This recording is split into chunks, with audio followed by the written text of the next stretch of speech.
तो परमेश्वर का बहुत बहुत धन्यवाद महान गुरु यीशु मसीह के नाम से। और आज तो परमेश्वर से हर एक जन तो चाहता है ना कि परमेश्वर से हर एक जन मेल मिलाप कर ले। तो उसके लिए हमें क्या करना पड़ेगा कि यीशु मसीह को गुरु बनाना पड़ेगा और विश्वास करना पड़ेगा कि परमेश्वर ने यीशु मसीह को मरे हुए में से जिलाया। और जो विश्वास करेगा ये तो वो उसका मेल मिलाप परमेश्वर से हो गया। और जिसका मेल मिलाप परमेश्वर से हो गया वो परमेश्वर से हर एक काम करवा सकता है, क्योंकि मेल मिलाप हो गया।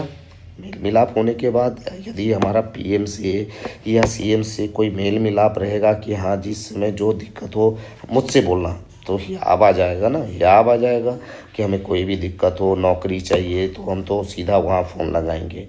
तो वो तो प्रधानों का प्रधान यहोवा परमेश्वर, जिसके लिए कोई भी काम कठिन नहीं है, जो आदम के समय से, आदम के भी बनाने से पहले परमेश्वर ने ये जगत का निर्माण किया।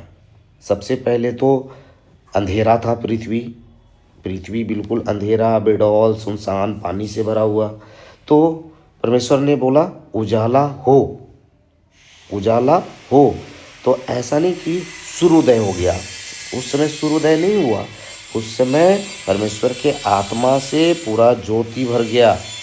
उसके बाद जैसे जैसे परमेश्वर के मुख से निकला कि जीव जंतु बन जा, पेड़ पौधे बन जा, पहाड़ बन जा, समुद्र बन जा, दिन रात को अलग अलग किया। लास्ट में परमेश्वर ने इस मिट्टी से, जो हमारे पैर के नीचे मिट्टी है, उस मिट्टी से मनुष्य को बनाया। ना उसमें जान था, प्राण था, ना किडनी था, ना लीवर था, कुछ भी नहीं था। लेकिन परमेश्वर ने अपने नथनों से उसे फूका तो उसके अंदर किडनी आ गया, जान आ गया, प्राण आ गया, आत्मा आ गया, और वो जीता जागता मनुष्य हो गया, जीता जाता मनुष्य। और उस समय तो उसकी श्वास तो परमेश्वर की श्वास, बहुत सामर्थी श्वास। लेकिन उसने एक पाप किया, उससे तो एक पाप किया, सर्प ने काम किया तो उसे काम कर गया, उसे तो काटा, जो भले और बुरे के पेड़ का फल खा लिया। लेकिन उस समय तो कनेक्शन कट गया परमेश्वर से और मनुष्य का, आत्मा चला गया आदम के अंदर से।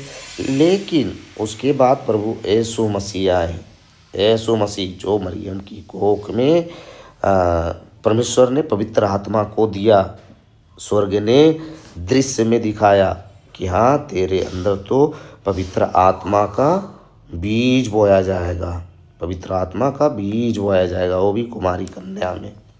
उसने तो एक्सेप्ट किया क्योंकि पहले से विश्वासी थे, पहले से वो लोग विश्वासी थे।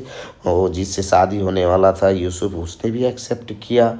तो उसने तो जना, यीशु को जना, फिर से हमारा परमेश्वर से मेल मिलाप करा दिया कि यीशु मसीह को जो गुरु बनाएगा और मन से विश्वास करेगा कि परमेश्वर ने यीशु मसीह को मरे हुए में से जिलाया, तो वो तो मेल मिलाप आज तो हो गया परमेश्वर से। जबकि शैतान तो यीशु मसीह को बहुत ऐसे चाहा कि वो मार दे उसे, बहुत ऐसे 40 दिन 40 रात भटकाया भी। लेकिन यीशु मसीह का श्वास तो इतना पावरफुल कि यीशु मसीह जो बोलते थे तो मुर्दा जीवित हो जाता था। ऐसा नहीं, लाजर वो मुर्दा हो गया था, कब्र में भी रखा गया, 4 दिन से कब्र में रखा हुआ था। तो यीशु मसीह ने बस इतना ही बोला कि लाजर बाहर आ। तो ऐसा नहीं कि वो बहुत सारे अपने साथ जख्म लेकर आया, घाव लेकर आया, नहीं, वो बिल्कुल फिट और तंदुरुस्त होकर आया। क्योंकि किसका आवाज़ गया? यीशु मसीह का। और यीशु मसीह का आवाज़ किसका आवाज़? परमेश्वर का। तो जो यीशु मसीह बोलते थे तो लंगड़ा जिंदा हो जाता था, यीशु मसीह बोलते थे लंगड़ा चलने लगता था, यीशु मसीह बोलते थे तो अंधा देखता था। बस हमारा विश्वास, जिसका विश्वास है और तेज चाहत, अच्छा अंगीकार, जैसे वो 12 साल की लहू बहने वाली स्त्री, उसके अंदर अपने जीवन का तो सारा धन भी ऐसे ख़त्म कर दी थी, अपने जीवन का सारा धन ख़त्म कर दी थी।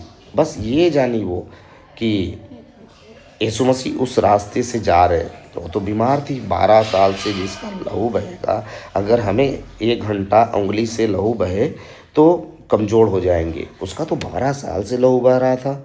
तो बस सुनी वो कि यीशु मसीह उस रास्ते से जा रहे थे, तो वो तो उठी और उस रास्ते से जाने लगी। कई बार गिरी भी होगी क्योंकि दुबली पतली हो गई, कमज़ोर हो गई, कई बार गिरी होगी, कई बार घुटना टूटा होगा, फूटा होगा, लेकिन वो अपने विश्वास को बढ़ाते गई, विश्वास को बढ़ाते गई। तो उसके अंदर एक चाहत था, बस वो चाहत से क्या चाहत था कि यीशु मसीह के वस्त्र को छूऊंगी और चंगी हो जाऊंगी, यीशु मसीह के वस्त्र को छूऊंगी और चंगी हो जाऊंगी, यीशु मसीह के वस्त्र को छूऊंगी और चंगी हो जाऊंगी, यीशु मसीह के वस्त्र को छूऊंगी और चंगी हो जाऊंगी। बस उसका एक ही अंगीकार था, उसके अंदर डर, चिंता, संदेह नहीं था। वो पूरे रास्ते एक ही अंगीकार को बार बार बोलते गई और वो यीशु मसीह के वस्त्र को छुई और उसका 12 साल का रोग बिल्कुल अच्छा हो गया। क्योंकि हम उस परमेश्वर पे विश्वास करते हैं जिसके लिए कोई भी काम कठिन तो नहीं है, उसके लिए हर एक काम तो आसान है, बस तेज चाहत होना चाहिए। उस स्त्री के अंदर तेज चाहत था परमेश्वर के लिए, तो बस वस्त्र को छुई और चंगी हो गई। मुश्किल तो कुछ भी नहीं आज इस दुनिया में। परमेश्वर हमारे पिताजी हैं, चाचा मामा का रिश्ता नहीं है, आज वो हमारे पिताजी हैं। तो परमेश्वर पिताजी वो हमारे लिए सब कुछ करने में सामर्थी, चाहे उनके सामने कोई भी बीमारी टिक नहीं सकता। हर एक चीज़ बहुत छोटा है, बहुत छोटा। जैसे ये पृथ्वी भी एक ग्रह है और सूर्य भी एक ग्रह है। तो कई लाखों लाख, 1 करोड़ कितना लाख तो बोला जाता है, ये पृथ्वी सूर्य में समा जाएगा और वो सूर्य से कई बड़े ग्रह हैं, उस सूर्य से भी कई गुना बड़े बड़े इस आकाश गंगा में ग्रह है। वो घूमते रहते हैं, वो आपस में कभी नहीं टकराते। क्यों? क्योंकि अपने आप को चलाने के लिए परमेश्वर के बलवंत हाथों में दे दिए। तो जो अपने जीवन को परमेश्वर के बलवंत हाथों में देगा, परमेश्वर उसके जीवन को बहुत अच्छे से चला सकते हैं, बहुत सुंदर से चला सकते हैं। तो ठीक है, ओके, धन्यवाद परमेश्वर का, यीशु मसीह के नाम से।